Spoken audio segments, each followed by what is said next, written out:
ನಮಸ್ತೆ ಎಲ್ಲರಿಗೂ, welcome back to Nature's Flavours Hub Kannada videos channel. ನಾವು ಸಾಂಬಾರು ಹುಡಿ ಮಾಡಲಿಕ್ಕೆ ಹೊರಟಿದ್ದೇವೆ. ಇದು ಊರಿನ ಮೆಣಸು ಅರ್ಧ kg ತಗೊಂಡಿದ್ದೇವೆ. ಮತ್ತು ಇದು ಕುಮಟೆ ಮೆಣಸು, ಇದು 1 kg. 1 kg ಕುಮಟೆ ಮೆಣಸಿಗೆ ಅರ್ಧ kg ಊರಿನ ಮೆಣಸು.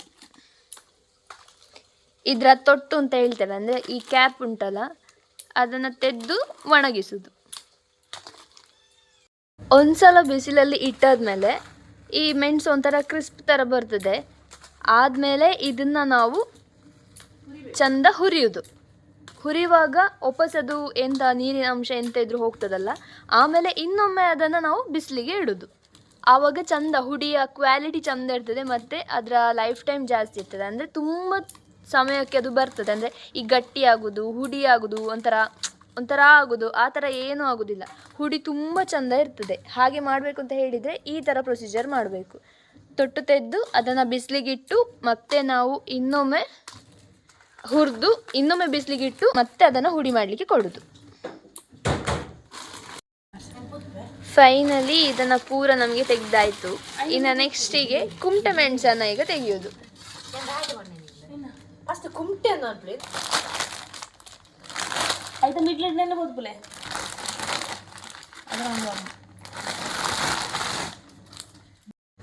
ಈಗ ಕುಮಟೆ ಮೆಣಸಿನ ತೊಟ್ಟನ್ನು ತೆಗಿತಿದ್ದೇವೆ. ಬಿಸಿಲುಂಟು, ಅದರಿಂದ ಚಂದ ಡ್ರೈ ಆಗ್ತದೆ. ಸೊ ಫಾಸ್ಟಾಗಿ ತೆಗಿತಿದ್ದೇವೆ ನಾವು. ಚಂದ ಡ್ರೈ ಆದಮೇಲೆ ಇದನ್ನು ಹುರಿಯೋದು. ಇದಾಗ ತೊಟ್ಟು ತೆಗೆದ ಊರಿನ ಮೆಣಸು ಅದನ್ನು ಒಂದು ಸ್ವಲ್ಪ ಎಣ್ಣೆ ಹಾಕಿ ಕೊಟ್ಟಮ್ಮ. ಸ್ವಲ್ಪ ಎಣ್ಣೆ ಹಾಕಬೇಕು, ತುಂಬ ಹಾಕಬಾರ್ದು, ಸ್ವಲ್ಪ ಹಾಕಬೇಕು. ಅದರಿಂದ ಎಣ್ಣೆ ಬರ್ತದೆ. ಜಾಸ್ತಿ ಉಳಿದ್ರೆ ಹುಡಿ ತುಂಬ ದಿವಸಕ್ಕೆ ಉಳಿದ್ರೆ ಜಿಡ್ಡು ಬರ್ತದೆ.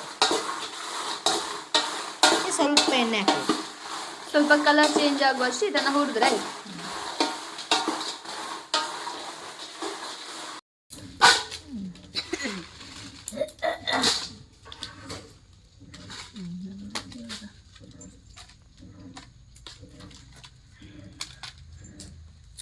ಇನ್ನು ಕುಮಟೆ ಮೆಣಸನ್ನು ಹಾಗೆ ಸೇಮ್ ರೀತಿಯಲ್ಲಿ ಹುರಿಯುವುದು.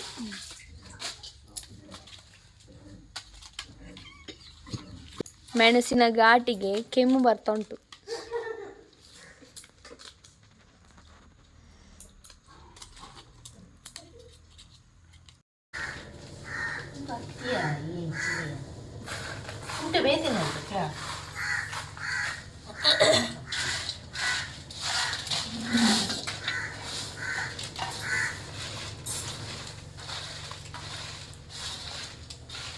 ಹುರಿದಾಯಿತು. ಅದಕ್ಕೆ ಈಗ ಪೇಪರಿಗೆ ಹಾಕ್ತಾ ಇದ್ದೇವೆ. ಇನ್ನು ಇದನ್ನು ತಗೊಂಡು ಹೋಗಿ ಬಿಸಿಲಿಗೆ ಇಡ್ತೇವೆ. ಈಗ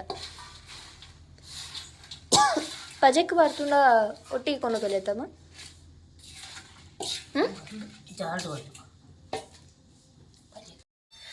ಬಿಸಿಲು ತುಂಬ ಉಂಟು. ಒಂದು 10 ಗಂಟೆ ಆಯಿತು. ಅದನ್ನು ಹುರಿದು ಈ ಥರ ಬಿಸಿಲಿಗೆ ಹಾಕಿದ್ದೇವೆ. ಚಾಪೆ ಹಾಸಿ ಒಂದು ಬಟ್ಟೆ ಹಾಸಿ ಅದನ್ನು ಈಗ ಬಿಸಿ ಮಾಡಲಿಕ್ಕೆ ಇಟ್ಟಿದ್ದೇವೆ, ಅಂದರೆ ಡ್ರೈ ಆಗಲಿಕ್ಕೆ ಈ ಬಿಸಿಲಿಗೆ. ಮತ್ತಿದನ್ನೊಂದು ಸಂಜೆ ತೆಗೆದು ಮತ್ತೆ ಇದನ್ನು ಹುಡಿ ಮಾಡಲಿಕ್ಕೆ ಮೆಲ್ಲಿಗೆ ಕೊಡೋದು. ಬಿಸಿಲು ನೋಡಿ ಅಂತೆ ಎಷ್ಟು ಉಂಟು, ಕಣ್ಣು ಬಿಡಲಿಕ್ಕೆ ಆಗ್ತಾ ಇಲ್ಲ.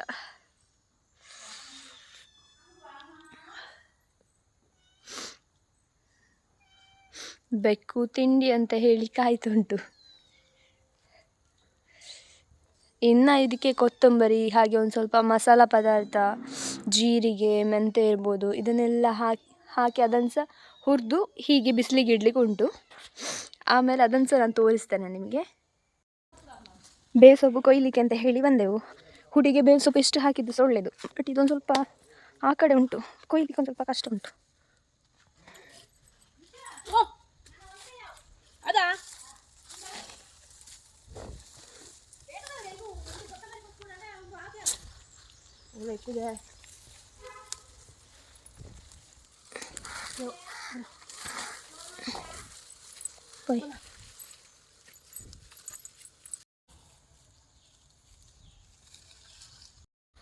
ಬೇವು ಸೊಪ್ಪು ಇಷ್ಟು ತಕೊಂಡು ಬಂದಿದ್ದೇವೆ. ಅಂದರೆ ಸ್ಮಾಲ್ ಕ್ವಾಂಟಿಟಿಯಲ್ಲಿ ನಾವು ಇವತ್ತು ಸಾಂಬಾರು ಹುಡಿ ಮಾಡ್ತಾ ಇರೋದು, ಅದಕ್ಕೆ ಇಷ್ಟೇ ಬೇವು ಸೊಪ್ಪು ಹಾಕ್ತಿರೋದು. ತುಂಬ ಹಾಕಿದರೆ ಪರಿಮಳ ಇನ್ನೂ ಸಹ ಜಾಸ್ತಿ ಬರ್ತದೆ. ಸಾಂಬಾರು ಹುಡಿದು ತೆಗಿವಾಗಲೇ ಗಮ್ ಅಂತ ಬರ್ತದೆ. ಇದನ್ನು ಹಾಗೆ ಹುರಿದು ಮತ್ತೆ ಬಿಸಿಲಲ್ಲಿ ಇಡ್ಲಿಕ್ಕೆ ಉಂಟು.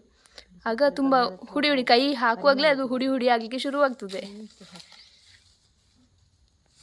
ಅದನ್ನು ಕ್ಲೀನ್ ಮಾಡಿ ಏನಾದರೂ ಇರುವೆ ಆ ಥರ ಹುಳ ಏನಾದರೂ ಇದ್ದರೆ ಅದನ್ನು ತೆಗೆದು ಕ್ಲೀನ್ ಮಾಡಿ ಅದನ್ನು ತೊಳೆದು ಮತ್ತೆ ಹುರಿದು ಬಿಸಿಲಿಗೆ ಇಡೋದು. ಇದು ಕೊತ್ತಂಬರಿ ಎಷ್ಟು ಕೆ ಜಿ ಅಮ್ಮ? ಒಂದು 400 ಗ್ರಾಮ್ ಹಾಕಿದರೆ ಸಾಕು. ಒಂದು ಸಾಧಾರಣ 400 ಗ್ರಾಮ್ ಅಷ್ಟು ಹಾಕೋದು. ಈಗ ನಾವು 1 kg ಕುಮಟೆಗೆ ಅರ್ಧ kg ಊರಿನ ಮೆಣಸು ಇದೇ ರೇಷಿಯೋದಲ್ಲಿ ಹಾಕೋದು. ಅದಕ್ಕೊಂದು 400 ಗ್ರಾಮ್ ಕೊತ್ತಂಬರಿ ಹಾಕೋದು. ಇದನ್ನು ಸಹ ಈಗ ಹುರಿಬೇಕು ನಾವು. ಇದೀಗ ಬೇವು ಸೊಪ್ಪು ಮತ್ತು ಕೊತ್ತಂಬರಿಯನ್ನು ಹಾಕಿ ಹುರಿತಾ ಇರೋದು. ಒಂದು ಸ್ವಲ್ಪ ಕಲರ್ ಚೇಂಜ್ ಆದರೆ ಆಯಿತು. ಅದಂದರೆ ಬೇವು ಸೊಪ್ಪನ್ನೇ ಉರಿಲಿಕ್ಕೆ ಆಗೋದಿಲ್ಲ, ಅದು ತಲ ಹಿಡಿತದೆ. ಅದಕ್ಕೆ ಕೊತ್ತಂಬರಿ ಒಟ್ಟಿಗೆ ಸುರಿದ್ರೆ ಒಳ್ಳೆಯದಾಗ್ತದೆ. ಹುರಿಯುವಾಗ ಸಹ ಹಾಗೆ ಒಂದು ಸ್ವಲ್ಪ ಕೆಂಪು ಅಂದರೆ ಕಲರ್ ಚೇಂಜ್ ಆಗುವವರೆಗೆ ಮಾತ್ರ ಹುರಿಯೋದು. ಜಾಸ್ತಿ ಹುರಿದ್ರೆ ಸಾಂಬಾರು ಹುಡಿ ಕೈ ಆಗಲಿಕ್ಕೆ ಶುರುವಾಗ್ತದೆ, ಅಂದರೆ ಬಾಯಿಗೆ ಒಂಥರ ಕಹಿ ಕೈ ಸಿಗ್ತದೆ. ಸೊ ಜಾಸ್ತಿ ಹುರಿಲಿಕ್ಕಿಲ್ಲ, ಒಂದು ಸ್ವಲ್ಪ ಹುರಿದು ಮತ್ತು ಬಿಸಿಲಿಗೆ ಇಡೋದು. ಇದು ಹುರಿದ ಬೇವು ಸೊಪ್ಪು ಮತ್ತು ಕೊತ್ತಂಬರಿ, ಇದನ್ನು ಕೂಡ ಈಗ ನಾವು ಬಿಸಿಲಲ್ಲಿ ಇಡೋದು. ಈ ಕಡೆ ಮೆಣಸಿಟ್ಟಿದ್ದೆ ನಾವಲ್ಲ, ಅದರ ಪಕ್ಕದಲ್ಲೇ ಇದನ್ನು ನಾನೀಗ ಇಡ್ತಾ ಇದ್ದೇನೆ. ಒಂದು ಸ್ವಲ್ಪ ಈ ಥರ ಹರಡಿ ಇಡಬೇಕು. ಇದಕ್ಕೆ ಒಂದು ಬಟ್ಟೆ ಕೂಡ ನಾನು ಕ್ಲೋಸ್ ಮಾಡ್ತೇನೆ, ಯಾಕಂತಂದರೆ ಇದು ನೋಡಿ ಅಂತೆ ಈ ಬೇವು ಸೊಪ್ಪು ತುಂಬ ಕ್ರಿಸ್ಪಾಗಿ ಉಂಟು ನೋಡಿ, ಹೇಗೆ ಹುಡಿ ಆಗ್ತಾ ಉಂಟು ನೋಡಿ, ಈ ಥರ ಹುಡಿ ಆಗ್ತಾ ಉಂಟು. ಇದು ಗಾಳಿ ಬಂದರೆ ಉಂಟಲ್ಲ ಹಾರಿಯೇ ಹೋಗ್ತದೆ. ಅದಕ್ಕೆ ಒಂದು ಬಟ್ಟೆಯನ್ನು ನಾನೀಗ ಮುಚ್ಚುತ್ತೇನೆ. ಇದಕ್ಕೆ ಈಗ ಬಟ್ಟೆಯನ್ನು ಮುಚ್ಚಿದೆ ನಾನು, ಅದು ಬೇವು ಸೊಪ್ಪು ಹಾರದೆ ಹೋಗಲಿ ಹೇಳಿ. ಇದೀಗ ಜೀರಿಗೆ ಹುರಿತಾ ಇರೋದು. ಅಮ್ಮ ಎಷ್ಟು ಹಾಕಿದ್ದೀರಿ? ಇದು ಕೊತ್ತಂಬರಿ 400 ಅಷ್ಟು ಹಾಕಿದರೆ 400 ಗ್ರಾಮ್ ಅಷ್ಟು ಹಾಕಿದರೆ ಇದನ್ನೊಂದು 200-250 ಗ್ರಾಮ್ ಅಷ್ಟು ಹಾಕ್ಬೋದು. ಆ ಥರ ರೇಷದಲ್ಲಿ ಸ್ವಲ್ಪ ಕಡಿಮೆ ಮಾಡ್ಬೋದು. ಅಂದರೆ ಸಾಧಾರಣ ಒಂದು 250 ಗ್ರಾಮ್ ಅಷ್ಟು ಜೀರಿಗೆಯನ್ನು ಹಾಕೋದು. ಮತ್ತೆ ಇದನ್ನು ಕೂಡ ಹುರಿಯೋದು. ಹೇಳಾಚೆ ಇಷ್ಟು ಮೆಂತೆ ಹಾಕಿದರೆ ಸಾಕು. ಒಂದು ಸ್ವಲ್ಪ ಎಣ್ಣೆ. ಈಗ ಮಸಾಲೆ ಪದಾರ್ಥವನ್ನು ಪೂರ ಹುರಿಯೋದು ನಾವು. ಎಲ್ಲ ಮೇನ್ ಇಂಗ್ರೀಡಿಯೆಂಟ್ಸ್ ಆಯಿತು. ಈಗ ಮಸಾಲ ಪದಾರ್ಥ ಚಕ್ಕೆ ಲವಂಗ ಆ ಥರದ್ದು ಕೂಡ ತೋರಿಸ್ತೇನೆ. ಈಗ ಇದು ಪ್ಯಾಕ್ ಇದೆಯಲ್ಲ, ಇದನ್ನು ಸಾಸಿವೆ ಒಂದು ಸಾಧಾರಣ 2 ಹಿಡಿಯಷ್ಟು ಹಾಕಿದ್ದಾರೆ ಅವರು. ಅಲ್ಲ, ಒಂದು ಮುಷ್ಟಿಯಷ್ಟು, ಒಂದು ಮುಷ್ಟಿ, ಪೂರ್ತಿ ಮುಷ್ಟಿ ಅಂತ ಹೇಳ್ಬೋದು, ಅಷ್ಟು ಹಾಕಿ. ಇದು ಕಾಳು ಮೆಣಸು, ತುಳುವಲ್ಲಿ ನಾವು ಎಡ್ಡೆ ಮುಂಚಿ ಅಂತ ಹೇಳಿ ಕರಿತೇವೆ. ನಾವು ಸ್ಟೋರ್ ಮಾಡಿ ಇಟ್ಟದ್ದು, ಹಾಗೆ ಒಂದು ಸ್ವಲ್ಪ ವೈಟ್ ಥರ ಬೂಸ್ಟ್ ಥರ ಆಗಿದೆ ಅದು. ಪರವಾಗಿಲ್ಲ, ಅದನ್ನು ಒಂದು ಸ್ವಲ್ಪ ಹೀಗೆ ರಬ್ ಮಾಡಿದರೆ ಒರೆಸಿದರೆ ಕ್ಲೀನ್ ಆಗ್ತದೆ. ಎಷ್ಟು ಹಾಕೋದು? ಒಂದಿಷ್ಟು ಹಿಡಿಯಷ್ಟು, ಒಂದು ಹಿಡಿಯಷ್ಟು ಹಾಕಿದ್ದು. ಅದು ಬೂಸ್ಟ್ ಹಿಡ್ದದೆಲ್ಲ ಕ್ಲೀನ್ ಮಾಡಿದೆವು. ಇನ್ನು ಇದನ್ನು ಕೂಡ ಹುರಿಯೋದು. ಇದೀಗ ಕರಿಮೆಣಸು ಆಯಿತು. ಇದೀಗ ಚಕ್ಕೆ ಇಷ್ಟು ಹಾಕ್ತಾ ಇದ್ದೇವೆ. ಒಂದು ಪ್ಯಾಕ್ ತಂದಿದ್ದೆ ಅಲ್ಲ, ಅದನ್ನೇ ಹಾಕ್ತಾ ಇದ್ದೇವೆ. ಹಾಗೆ ಇದು ಇಜಿನ್ ಸೊಪ್ಪು ಅಂತ ಹೇಳ್ತೇವೆ ನಾವು, ಈ ಪಲಾವ್ ಎಲೆ, ಅದನ್ನು ಇದ್ದದನ್ನು ನಾವು ಹಾಕಿದೆವು. ನಾವು ಮನೆಯಲ್ಲಿ ಸಹ ಮಾಡಿದ್ದನ್ನು ಸಹ ಹಾಕ್ತೇವೆ. ಇದು ಮಾತ್ರ ಪ್ಯಾಕೆಟ್ ತಂದದ್ದು, ಪ್ಯಾಕೆಟ್ ಇತ್ತಲ್ಲ ಅದಕ್ಕೋಸ್ಕರ ಅದನ್ನೇ ಹಾಕಿದೆವು. ನಮ್ಮ ಮನೆಯಲ್ಲಿ ಸಹ ಉಂಟು ಈ ಎಲೆ, ಈ ಪಲಾವ್ ಎಲೆ ನೋಡಿದ್ರಲ್ಲ, ಅದು ನಮ್ಮ ಮನೆಯಲ್ಲಿ ಸಹ ಉಂಟು. ಈ ಪಲಾವ್ಗೆಲ್ಲ ನಾವು ಅದನ್ನು ಯೂಸ್ ಮಾಡ್ತೇವೆ ಜಾಸ್ತಿ. ಇದು ಜಾಯಿಕಾಯಿ ಅಂತ ಹೇಳ್ತೇವೆ. ಇದನ್ನು ಕೂಡ ಇಡೀ ಹಾಕಿದ್ದೇವೆ. ಮತ್ತೆ ಮಾತ್ರ ಹುಡಿ ಮಾಡುವಾಗ ಮಾತ್ರ ಅದನ್ನು ಗುದ್ದುದು. ಜಾಯಿಕಾಯಿ ಗೊತ್ತಿರ್ತದಲ್ಲ, ಅದು ಒಂದು ಸಾಕು. ಈಗ ಮಸಾಲೆ ಎಲ್ಲ ಜಾಸ್ತಿ ಸಾಂಬಾರಿಗೆ ಹಾಕಿದರೆ ಅಷ್ಟು ಒಳ್ಳೆಯದಾಗೋದಿಲ್ಲ. ಫ್ಲವರ್, ಇದು ಫ್ಲವರ್, ಮತ್ತೊಂದು ಏಲಕ್ಕಿ ಉಂಟು, ಅಷ್ಟು. ಇದೆಲ್ಲ ಪೂರ್ತಿ ಮಸಾಲ ಪದಾರ್ಥ, ಒಂದು ಸ್ವಲ್ಪ ಪರಿಮಳ ಬರಲಿ, ಒಂದು ಸ್ವಲ್ಪ ಫ್ಲೇವರ್ ಬರಲಿ ಅಂತ. ಜಾಸ್ತಿ ಹಾಕಿದರೆ ಉಂಟಲ್ಲ ಕೆಲವು ಸಲ ಅಷ್ಟು ಚೆಂದ ಆಗೋದಿಲ್ಲ. ಅಂದರೆ ಈ ಸಾಂಬಾರಿಗೆಲ್ಲ ಜಾಸ್ತಿ ಮಸಾಲೆ ಇದ್ದರೆ ಒಂಥರ ಬಾಯಿಗೆ ಬರ್ತದೆ. ಇದು ಓಕೆ, ನಾನ್ ವೆಜ್ ಅಂದರೆ ಓಕೆ, ಅಷ್ಟು ಗೊತ್ತಾಗೋದಿಲ್ಲ. ಆದರೆ ವೆಜ್ ಮಾಡುವಾಗ ನಾವು ಸ್ವಲ್ಪ ಮಸಾಲೆ ಕಮ್ಮಿ ಹಾಕಬೇಕಾಗ್ತದೆ. ಅದಕ್ಕೆ ನಾವು ಇದು ವೆಜ್ ಮತ್ತು ನಾನ್ ವೆಜ್ಗೆ ಒಟ್ಟಿಗೆ ಸೇರಿಸಿ ನಾವು ಇದನ್ನು ಸಾಂಬಾರು ಹುಡಿಯನ್ನು ಮಾಡ್ತಿರೋದಲ್ಲ, ಅದಕ್ಕೋಸ್ಕರ ನಾವು ಇದಕ್ಕೆ ಲಿಮಿಟ್ಟಾಗಿ ನಾವು ಹಾಕ್ತಾ ಇರೋದು. ಜಾಸ್ತಿ ಉರಿಲಿಕ್ಕಿಲ್ಲ, ಸ್ವಲ್ಪ ಬಿಸಿ ಆಗಲಿಕ್ಕೆ ಮಾತ್ರ ಬಿಡೋದು.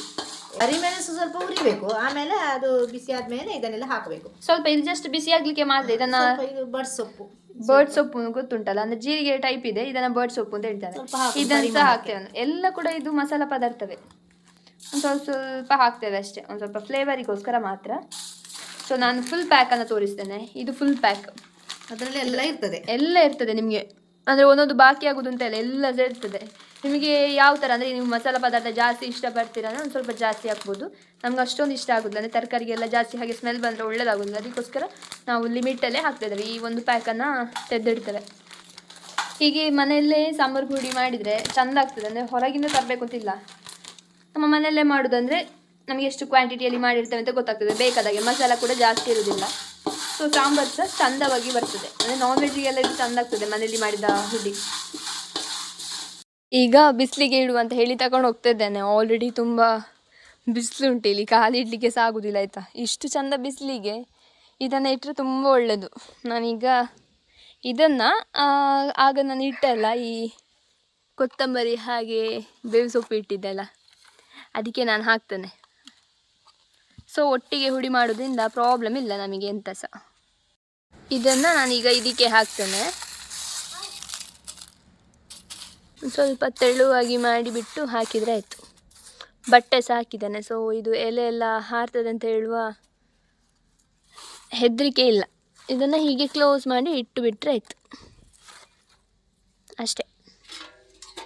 ಅದನ್ನು ಮೆಣಸಿಗೆ ಸಹ ಹೀಗೆ ಕ್ಲೋಸ್ ಮಾಡಿದರೆ ಒಳ್ಳೆಯದು, ಯಾಕೆಂದರೆ ಗಾಳಿಗೆಲ್ಲ ಬೀಳುವುದಕ್ಕೆ. ಅಮ್ಮ ಇದೊಂದು ತಂದರು ಬಟ್ಟೆ. ಈಗ ಮೆಣಸಿಗೆ ಸಹ ಕ್ಲೋಸ್ ಮಾಡಿ ಹಾಕ್ತಾರೆ ಅವರು. ಈ ಮೆಣಸಿಗೆ ಕೂಡ ಧೂಳೆಲ್ಲ ಬೀಳಲಿಕ್ಕಿಲ್ಲ. ಈಗ ಗಾಳಿ ಬರುವಾಗ ಧೂಳು ಬೀಳ್ತದಲ್ಲ, ಅದಿನ್ನ ಬೀಳಲಿಕ್ಕಿಲ್ಲ. ಹೀಗೆ ಹಾಕಿ ಬಿಟ್ಟರೆ ಆಯಿತು ಅಷ್ಟೇ. ಮನೆಯಲ್ಲಿ ಸಹ ನಿಮಗೆ ಮಾಡ್ಬೋದು ಇದನ್ನು, ಅಂದರೆ ಮಿಕ್ಸಿಯಲ್ಲಿ ಸಹ ಹುಡಿ ಮಾಡ್ಬೋದು. ಬಟ್ ಅದು ಉರಿತದೆ, ಕಣ್ಣೆಲ್ಲ ಉರಿತದೆ, ತುಂಬ ಘಾಟ್ ಇರ್ತದೆ ಈ ಮೆಣಸೆಲ್ಲ. ಅದಕ್ಕೋಸ್ಕರ ನಾವು ತುಂಬ ಇರೋದ್ರಿಂದ ಮೆಲ್ಲಿಗೆ ಹಾಕ್ತೇವೆ. ಈಗ ನಾವು ಸದ್ಯಕ್ಕೆ ಈ ಮೆಣಸು ಹಾಗೆ ಇದು ಹುರಿದದನ್ನೆಲ್ಲನ ಕೂಡ ಮಸಾಲ ಪದಾರ್ಥವನ್ನು ಒಳಗೆ ತಂದಿಟ್ಟೆವು. ಮಳೆ ಬರಲಿಕ್ಕೆ ಶುರುವಾಯಿತು, ಬಿಸಿಲು ಇತ್ತು. ಅದಕ್ಕೋಸ್ಕರ ಇವತ್ತು ನಾವು ಪ್ಲ್ಯಾನ್ ಮಾಡಿದೆವು ಇವತ್ತು ಮಾಡ್ಬೋದು ಅಂತ ಹೇಳಿ. ಬಟ್ ಈಗ ಮಳೆ ಬರಲಿಕ್ಕೆ ಶುರುವಾಗಿದೆ. ಅದಕ್ಕೀಗ ನಾವು ಎಲ್ಲ ಒಳಗಿಟ್ಟಿದ್ದೇವೆ. ಅಂದರೆ ಆಲ್ಮೋಸ್ಟ್ ತುಂಬ ಬಿಸಿಲಿತ್ತು, ಅಂದರೆ ಕಾಲು ಇಡ್ಲಿಕ್ಕೆ ಆಗ್ತಿರಲಿಲ್ಲ, ಅಷ್ಟು ಬಿಸಿಲಿತ್ತು. ಸೊ ಆಲ್ಮೋಸ್ಟ್ ಇದು ಚೆಂದ ಉಂಟು, ಏನಿಲ್ಲ, ಟಪ್ ಅಂತ ಸೌಂಡ್ ಹೇಳಬೇಕು. ಇದು ಕರೆಕ್ಟ್ ಆಗಿದೆ. ಬಟ್ ಇನ್ನೂ ಒಂದು ಸ್ವಲ್ಪ ಬಿಸಿಲು ಸಿಕ್ತಿದ್ರೆ ಒಳ್ಳೆಯದಿತ್ತು. ಅದಕ್ಕೆ ಇನ್ನೂ ಒಂದು ಸ್ವಲ್ಪ ಇನ್ನೂ ಹೊರಗೆ ಇಟ್ಟರೆ ಇದು ತಣ್ಣಗಾಗ್ತದೆ. ಸೊ ಬಿಸಿ ಬಿಸಿ ಉಂಟು, ಬಿಸಿಲಿಂದ ಬಿಸಿ ಬಿಸಿ ಉಂಟು ಇದು. ಅದಕ್ಕೋಸ್ಕರ ಇನ್ನು ಪ್ಲ್ಯಾಸ್ಟಿಕಲ್ಲಿ ಕಟ್ಟಿಡುವ. ಎಲ್ಲಾದರೂ ಮಳೆ ನಿಂತು ಹಾಗೆ ಬಿಸಿಲು ಬಂತು ಅಂತ ಹೇಳಿದರೆ ಮತ್ತೆ ಇನ್ನೊಮ್ಮೆ ಬಿಸಿಲಿಗೆ ಇಡುವ ಪ್ಲ್ಯಾನಲ್ಲಿ ಇದ್ದೇವೆ. ಸೊ ಮಳೆ ಮುಗೀತು, ಡ್ರೈ ಆಯಿತು ಫುಲ್ ನೆಲ. ಈಗ ಇನ್ನೊಮ್ಮೆ ಬಿಸಿಲು ಬಂತು, ಅದಕ್ಕೆ ಇನ್ನೊಮ್ಮೆ ನಾವು ಅದನ್ನು ಬಿಸಿಲಿಗೆ ಹಾಕ್ತಾ ಇದ್ದೇವೆ. ಮೆಣಸು ಹಾಕಿ ಆಯಿತು, ಇನ್ನು ಮಸಾಲದ್ದುಂಟು. ಇದನ್ನು ಇದಕ್ಕೆ ನಾವು ತಡ್ಪೆ ಅಂತ ಹೇಳ್ತೇವೆ, ಅದೆಲ್ಲ ಹಾಕಿ ಇಡುವುದಿನ್ನು.